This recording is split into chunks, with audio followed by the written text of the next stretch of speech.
Olá, olá, guerreiros futuros oficiais de apoio judicial do TJ de Minas. Vamos aqui então para a nossa 10ª aula sobre essa matéria, essa disciplina de atos de ofício.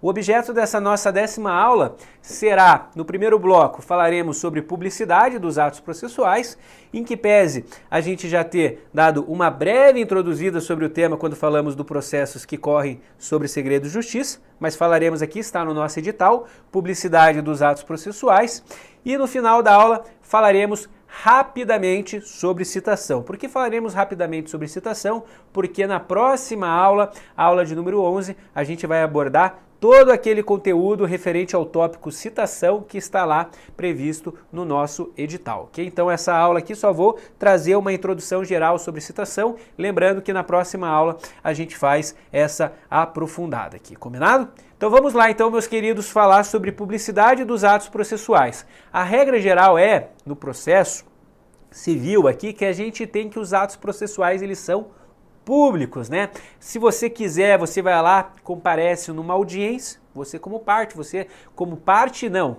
né? Você como cidadão, vai lá, né? Tá sem nada o que fazer de tarde, eu quero lá conhecer a vara civil da comarca de Belo Horizonte, quero assistir uma audiência, quero ver como que funciona, né? Quero ver se eu vou fazer direito algum dia, enfim, vou lá na audiência. Vai lá, não precisa nem bater na porta, né? Recomendável que nem bata. Só abre a porta, entra lá, senta no seu cantinho, juíza não vai perguntar o que é você senta lá de boa e assiste a audiência, tá? A regra seria que as audiências que não corressem por segredo de justiça, as portas ficariam abertas. Mas para, né, não ter barulho de movimentação, então a porta fica ali fechada, mas vai lá, abre a porta, senta no local que você quiser, você tem esse direito, desde que o processo, é claro, não corra por segredo de justiça. Então, vamos aqui pôr em tela essa questão. Regra geral. Todos os julgamentos dos órgãos do Poder Judiciário serão públicos e fundamentadas todas as suas decisões sob pena de nulidade. A exceção é justamente nos casos de processos que tramitem em segredo de justiça, que aí no caso só pode ser autorizada a presença somente das partes, de seus advogados, de defensor público, se estiver lá, ou Ministério Público, se também estiver acompanhando o processo, ok? Então a regra é que os atos processuais, julgamentos, sessões, audiências, enfim, atos processuais de regra geral são públicos, tá? E as decisões do Poder Judiciário são fundamentadas, né? Além dos senhores quiserem assistir uma audiência, para achar mais legal ainda, né, e eventualmente alguém que tenha interesse em fazer a graduação de Direito, nunca há tempo, tá? A gente fala isso, nunca há tempo, nunca há idade para fazer o curso de Direito. Meu pai, inclusive, se formou aí há 2 anos na Faculdade de Direito, contador, e fez Direito. Vários colegas que se formaram comigo também, 2ª, 3ª graduação, né? Interessante, além de ir em audiência às vezes você pode achar chato, você pega lá uma audiência que está discutindo o contrato, vá qualquer dia, né, se tiver com a tarde livre, vai qualquer dia no Tribunal do Júri aí. Tribunal do Júri, pô, as 2 vezes, eu não trabalho na área criminal, mas as 2 vezes que eu fui no Tribunal do Júri, tesão assim, tesão inexplicável pelo direito. Vamos lá então, apenas toda essa elucubração aqui para ressaltar que o processo é público, a audiência é pública, a sessão é pública, exceto os casos de segredo de justiça. Esses casos de segredo de justiça, então essa publicidade ela fica relativizada, ela fica limitada, porque somente as partes, o representante do Ministério Público, se estiver acompanhando aquele processo de segredo de justiça, geralmente está, né, porque a gente já vai ver quais são os processos que tramitam por segredo de justiça, e, enfim, somente aqueles que estejam de fato no processo que tem lá a questão da publicidade dele, limitada, portanto. Relembrando alguns pontos aqui nessa matéria publicidade dos atos processuais. Artigo 107, o advogado ele tem direito a, inciso 1º, esse aqui então são um dos direitos do advogado, que é justamente o de examinar em cartório de fórum e secretaria de tribunal, mesmo sem procuração, autos de qualquer processo, independentemente da fase de tramitação, assegurados a obtenção de cópias e o registro de anotações, salvo na hipótese de segredo de justiça, nas quais apenas o advogado constituído, ou seja, aquele advogado que tem procuração, que foi constituído pela parte, terá acesso aos autos. Então aqui apenas uma breve recordação, né, que o advogado tem sim esse direito de consultar qualquer autos do processo, somente não vai poder segredo de justiça. Aí nenhum advogado pode consultar. Somente o advogado constituído, ou seja, aquele que atua necessariamente naquele processo de segredo de justiça. Artigo 152, incumbe aqui ao escrivão ou ao chefe de secretaria, se for tribunal. Inciso 5º, fornecer certidão de qualquer ato ou termo do processo, independentemente de despacho, observadas as disposições referentes ao segredo de justiça. Então, se por exemplo, a parte, né? Você como parte no processo, você está lá tentando entrar em contato com seu advogado não atende o telefone, enfim, te explica meio por cima, você quer saber como está seu processo? Está indignado com o seu advogado, você tem uma alternativa, né? A alternativa você pode contratar outro advogado, evidentemente. Mas se você quiser, você pode ter uma certidão do cartório ou da secretaria, do tribunal, para saber como está o seu processo. Essa certidão aí se chamaria certidão explicativa, ou conhecida aí popularmente com certidão de cabeça e pé. Por quê? Por que cabeça e pé?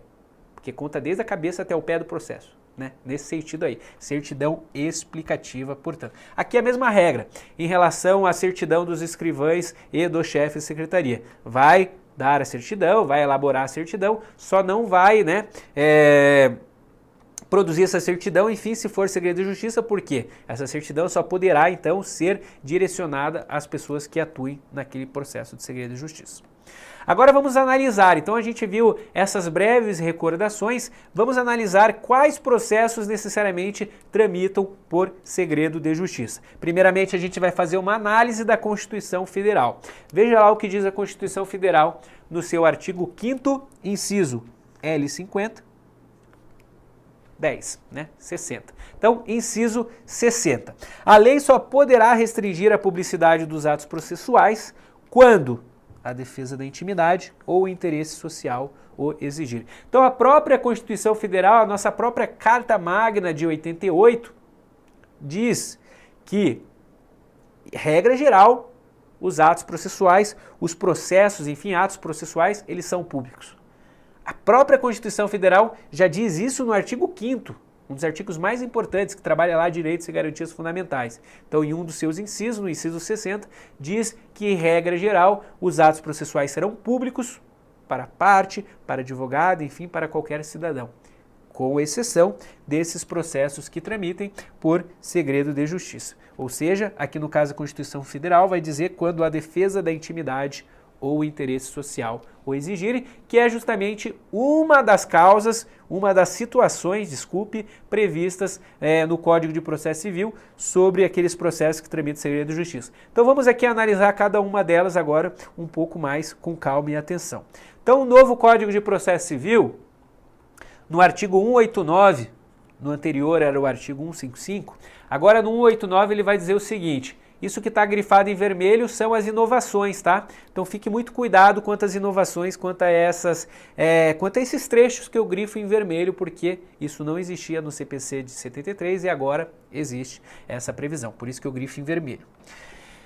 Artigo 189 caput. Os atos processuais eles são públicos, todavia tramitam em segredo de justiça os processos. Inciso 1º, em que exijam interesse público ou social.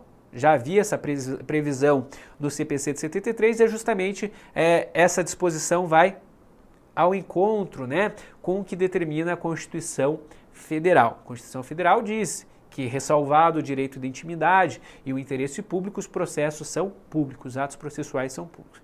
Então é uma expressão em que pese muito aberta, né, o que é um interesse público, o que é um interesse social, mas que quem vai fazer essa análise? Sempre o juiz, no caso concreto. Então essa seria a primeira situação. Outros casos, e aqui são os casos mais comuns, tá? Que tramitam por segredo de justiça, são aqueles casos geralmente de direito de família. Veja só, casamento, separação de corpos, divórcio, separação, união estável, filiação, alimentos e guarda de crianças e adolescentes. Então toda essa parte que está em vermelho, tá? Foi acrescentado nesse novo Código de Processo Civil. Separação de corpos. Então, antes do divórcio, antes da dissolução da união estável, enfim, antes do desvínculo conjugal, a mulher está sendo agredida pelo marido e aí entra com essa ação. Existe essa ação, não me parece engraçadinho, né, separação de corpos, mas existe. É uma ação aí uma ação cautelar, uma ação de urgência, né, que é justamente com a finalidade de tirar, né, aquele que está causando prejuízo lá no âmbito familiar. Tirar o marido, por exemplo, que bate na mulher, tirar ele lá, entrar com essa ação de separação de corpos. Divórcio, separação, união estável, que é depender do regime, né, que as pessoas estão juntas, e guarda de crianças e tanto adolescentes. Então aqui são os principais casos, tá? Casos geralmente de direito de família que correm por segredo de justiça, são esses os principais casos, a grande maioria dos processos que tramitam em segredo de justiça aqui na nossa área civil.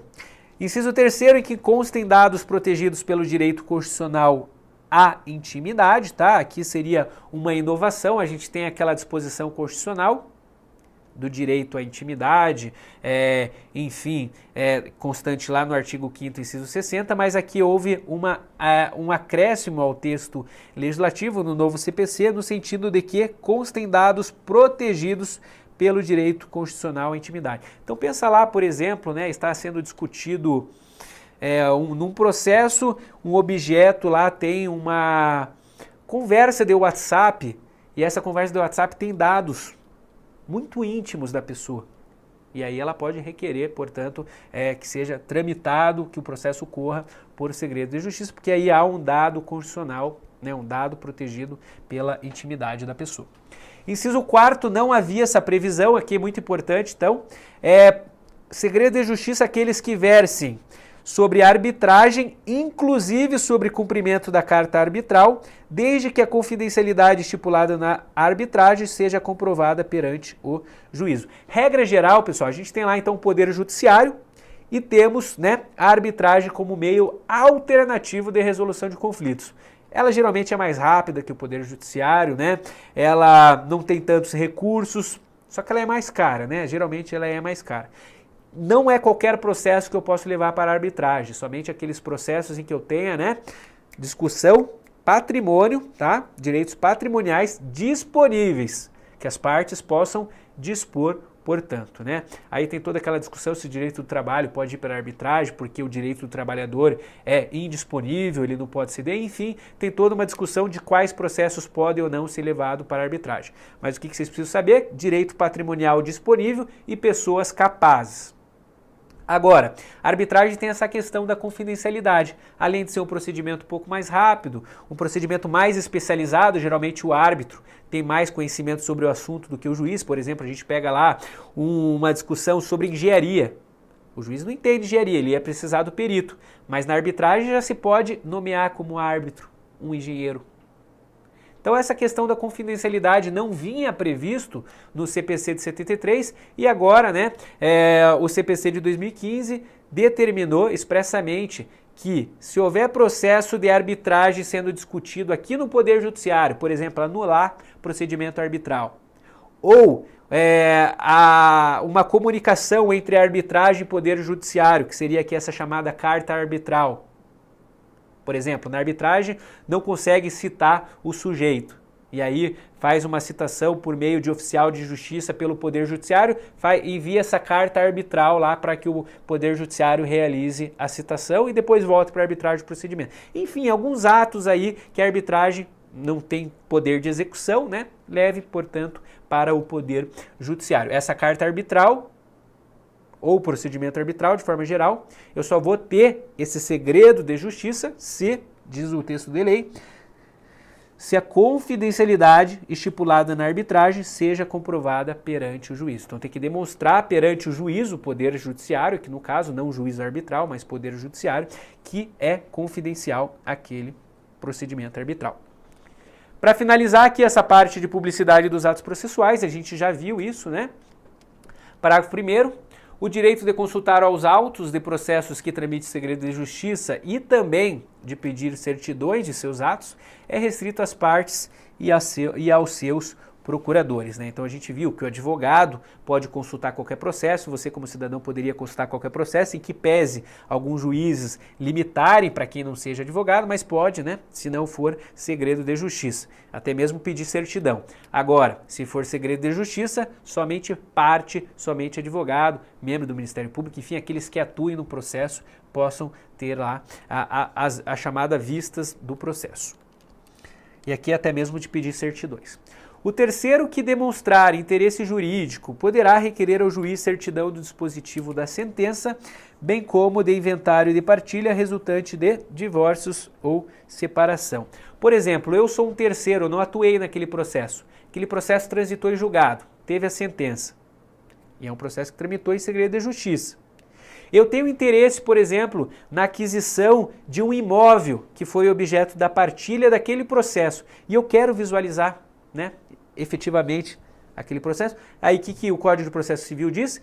Que se eu for um terceiro, ou seja, não atuei naquele processo, demonstrar interesse jurídico, essa é a primeira questão. Não é só porque eu quero ver aquele processo, tem que demonstrar um interesse jurídico. Eu posso ter o dispositivo da sentença, ou seja, o resultado daquela ação, julgo procedente, ação, julgo improcedente, condeno, indenizar por danos materiais em quantia X, danos morais, e ainda em processo aqui que discuta inventário e partilha resultante do divórcio. Então, essas aqui são as considerações sobre publicidade dos atos processuais. Agora vamos aqui para a segunda parte dessa aula. Como eu disse, vamos apenas introduzir o tema citação. A próxima aula a gente vai analisar com as modalidades de citação, enfim, vamos abordar o tema citação com mais profundidade. Então vamos aqui rapidamente ver o conceito de citação. Citação é o ato pelo qual são convocados o réu, ou executado, ou interessado, para integrar a relação processual. Então veja, coloquei aqui asteriscos, em que pese não parecer asterisco, é um asterisco, nessa parte em vermelha, porque é uma inovação, tá?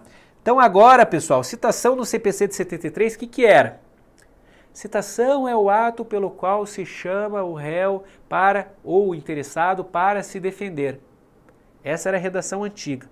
Primeiro que não era nem somente se defender, mas sim apresentar a resposta. Por quê? Além da contestação, que é uma modalidade de defesa, eu posso apresentar a resposta como impugnar o valor da causa, como falar que o juiz é suspeito, alegar que o juiz é suspeito, impedido, enfim, outras modalidades de resposta, exceção de incompetência. Então essa já era a redação que não era muito técnica assim. Agora, pessoal, melhorou um pouco aquela redação, tá? De 73. Agora a citação, veja só, é o ato pelo qual são convocados o réu, se for processo de conhecimento, o executado, se for processo de execução, ou o interessado, se for aquele processo de jurisdição voluntária, para integrar a relação processual. Relação processual, aquela relação que tem todos os deveres, ônus, prerrogativas das partes no processo. Então é isso agora o conceito de citação, muito importante para a prova de vocês, tá? Citação, a gente tem um tópico bastante expressivo no nosso conteúdo programático, então a gente tem que saber que citação agora não é mais o ato que chama o réu ao processo para se defender, mas sim que chama o réu, interessado ou executado, enfim, aquele que se encontra no sujeito no polo passivo, demandado, de forma geral, para integrar a relação jurídica processual, sem a qual o processo, em regra, não é válido. Em regra, porque a gente já vai ver uma situação, duas situações que o processo pode ser válido sem mesmo citação. Por que a gente fala essa questão de validade ou não? Porque a gente tem que ter o princípio constitucional do contraditório aí preservado, né? A parte tem que ter o direito de se defender no processo. Artigo 239, veja só aquelas duas situações que estão em vermelho, que portanto são importantes para a nossa prova. Para a validade do processo é indispensável a citação do réu ou do executado, ou do interessado, né? Por que não colocou demandado de forma geral? Enfim, para aquele que se encontra no polo passivo. Ressalvadas as hipóteses de indeferimento da petição inicial ou de improcedência liminar do pedido. A gente teve uma aula específica sobre petição inicial, lembra? E aí a gente tem essas duas situações. Se a petição inicial é tão ruim assim, enfim, o juiz já consegue julgar logo de plano ali em procedência da ação, ele pode fazer isso de duas formas. Indeferindo a petição inicial, por exemplo, a petição inicial tinha que cumprir com os requisitos lá e não cumpriu, e aí o juiz possibilitou a emenda à petição inicial no prazo de 15 dias, mesmo assim o autor foi lá e não emendou a petição inicial. O que o juiz vai fazer? Vai indeferir a petição inicial. Então são aqueles casos que eu não vou me alongar muito aqui, que a gente viu na aula específica sobre petição inicial. Casos de indeferimento da petição inicial. Agora, a outra situação em que o juiz também não precisa citar o réu e já consegue julgar o processo por sentença logo ali no começo, sem citação. Isso não vai trazer nulidade em nenhum processo. Dos casos de julgamento de improcedência liminar. O que é liminar? Sem a oitiva da parte contrária, antes da citação.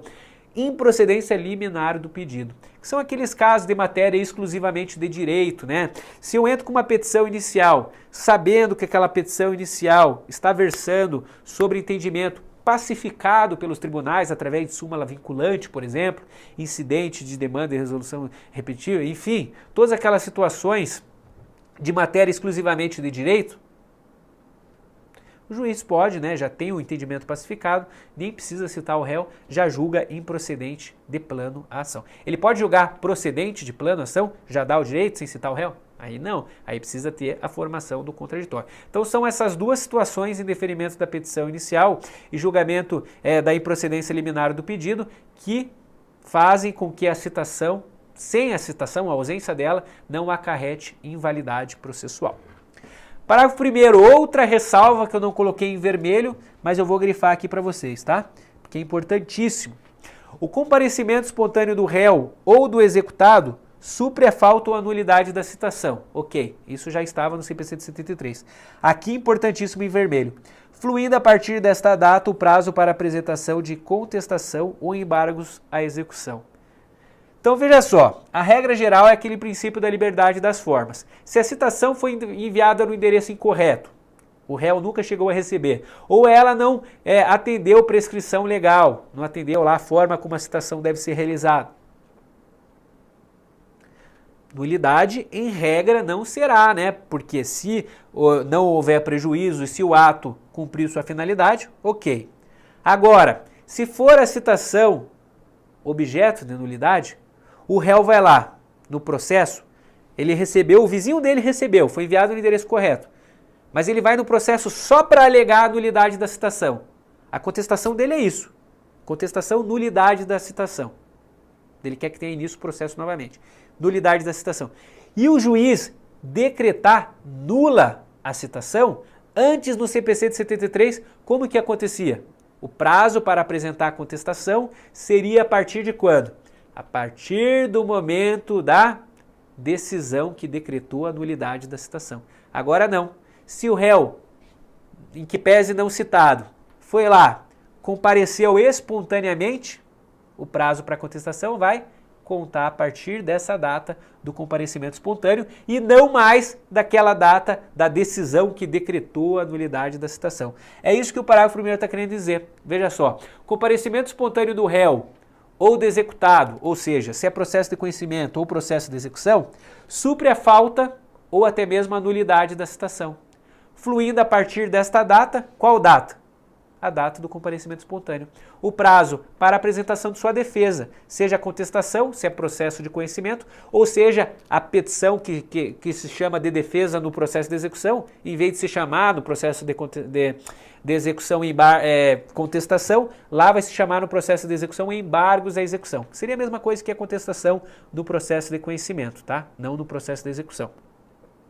Então veja só, outra ressalva importante, isso aqui, nossa, esse ano vai cair demais em concurso público. Por quê? Porque os concurseiros estavam lá, né, cientes de que o prazo para contestação, o prazo para a defesa de forma geral, conta-se a partir da decisão que decretou a nulidade. Agora não é mais isso não, agora é do comparecimento espontâneo, ok? Então essa é uma mudança muito importante aí para a prova de vocês.